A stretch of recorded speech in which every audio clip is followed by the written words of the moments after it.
अब हम इस चैप्टर के टॉपिक सुकार्यकी और एर्गोनॉमिक्स में आ गए हैं। सुकार्यकी और एर्गोनॉमिक्स क्या चीज़ होती है?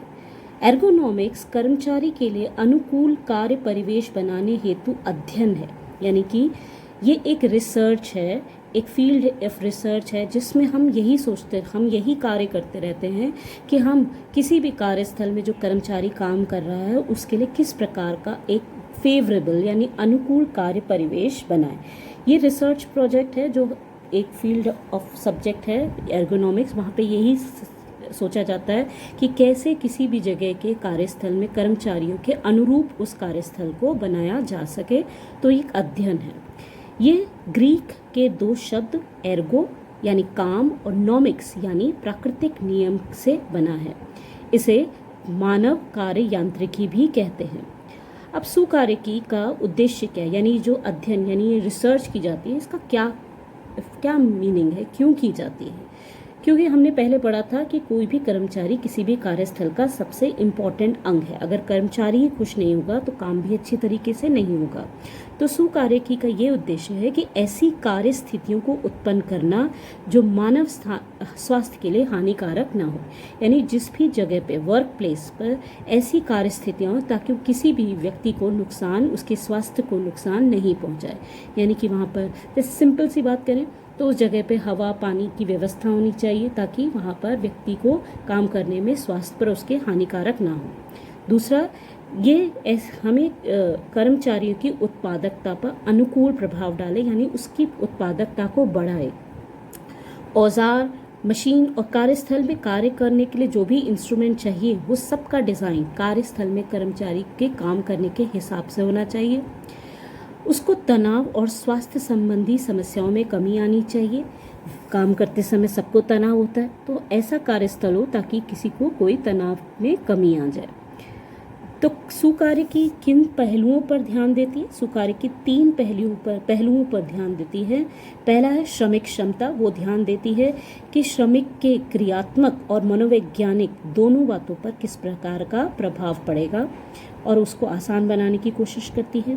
कार्य की मांग यानी कर्मचारियों की आवश्यकता, अवधि यानी ड्यूरेशन ऑफ वर्क, कितना एक समय में एक दिन में काम करें, और मुद्रा यानी उनको काम करने के लिए बैठकर काम करना है तो वो कंफर्टेबल हो, खड़े होकर काम करना है तो वो कंफर्टेबल पोजीशन हो, ये सबको भी वो ध्यान में रखती है। और वो कार्य परिवेश यानी कि कार्य परिवेश में उस जगह पर कितना शोर है, आर्द्रता यानी ह्यूमिडिटी है, प्रकाश, ताप यानी गर्मी, ये सब का भी वो ध्यान रखती है। तो 3 पहलुओं पर सुकार्यकी यानी कि एर्गोनॉमिक्स 3 पहलुओं पर काम करती है। वो श्रमिक क्षमता, कार्य की मांग और कार्य परिवेश, इन सब पर वो काम करती है। अब सुकार्यकी के 4 इम्पॉर्टेंट स्तंभ कौन कौन से हैं? तो सुकार्यकी के 4 इम्पॉर्टेंट स्तंभ जिसके बारे में वो काम करती है वो है मानव मिति। वो ध्यान रखती है मानव के शरीर के आकार और उसके मापन का। शरीर क्रिया विज्ञान यानी हमारा शरीर कितना काम कर सकता है, कितनी देर तक लगातार काम कर सकता है, उसको कितनी एनर्जी चाहिए काम करने की, तो ये सारी बातों का भी ध्यान रखती है। वो हमारे कार्य के औद्योगिक मनोविज्ञान यानी कि हमारा काम करते समय हमारा जो इमोशंस हैं या फीलिंग्स है या हमारा जो मनोविज्ञान है उसके बारे में ध्यान रखती है। और लास्ट, वो जैव यांत्रिकी यानी हमारे काम करते समय पेशियों पर लगने वाले बल के बारे में भी वो अध्ययन करती है। तो ये 4 स्तंभ हैं जिसके बारे में सुकार्यकी काम करती है: मानव मिति, शरीर क्रिया विज्ञान, औद्योगिक मनोविज्ञान और जैव यांत्रिकी। आशा करती हूँ आपको ये 4 पॉइंट समझ आ गए होंगे। अब हम बात करेंगे सुकार्यकी के लाभ। ये जो हम अध्ययन करते हैं, सुकार्यकी एक फील्ड ऑफ रिसर्च है, तो ये जब काम करती है ये हमेशा कोशिश करती है कि कर्मचारियों के फेवरेबल कंडीशंस बनाए, उसके लिए अनुकूल वातावरण बनाए। तो उसमें उसका क्या लाभ है? जब सुकार्यकी का लाभ ये है कि इससे बेहतर स्वास्थ्य की हम अपेक्षा कर सकते हैं, यानी कि हम ये सोच सकते हैं कार्यस्थल पर चोट लगने की गंभीरता कम हो, मानवीय त्रुटियों से होने वाली दुर्घटनाओं में कमी आए। कोई भी मानव द्वारा कोई भी गलती हो सकती है जो वो कभी अनजाने में भी हो जाती है। जैसे एक सिंपल सा एग्जांपल है कि जाते हुए ऑफिस में हमने लाइट ऑफ करना या कोई भी स्विच ऑफ करना भूल गए, तो क्या उसके जाने के बाद कर्मचारियों के जाने के बाद उससे कोई दुर्घटना हो सकती है?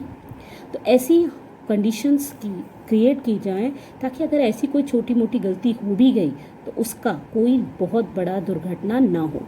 तो उसका एक बेस्ट एग्जाम्पल ये है कि जब सब कर्मचारी निकल जाएं तो ऑटोमेटिकली वहाँ की लाइट्स और फैंस या कोई भी इलेक्ट्रिकल इंस्ट्रूमेंट्स हैं जो जिसकी ज़रूरत नहीं वो ऑटोमेटिकली ऑफ हो जाए। ऐसी बहुत जगह होती हैं, जैसे कई जगह मैंने देखा है पानी की वेस्टेज बचाने के लिए सेंसरी टैप्स होते हैं, यानी जब हाथ नीचे लगाते हैं तो पानी आ जाता है और हाथ हटाते हैं तो पानी उसमें निकलना बंद हो जाता है।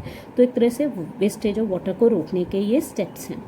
इसी तरह बेहतर प्रभावी रोज़गार, इसको बनाने के लिए उत्पादकता बढ़ती है, त्रुटियों में कमी आती है, चोट नहीं लगती है, चोट लगने की जो प्रॉब्लम्स है वो कम हो जाती हैं, रोज़गार प्रभावित में वृद्धि होती है।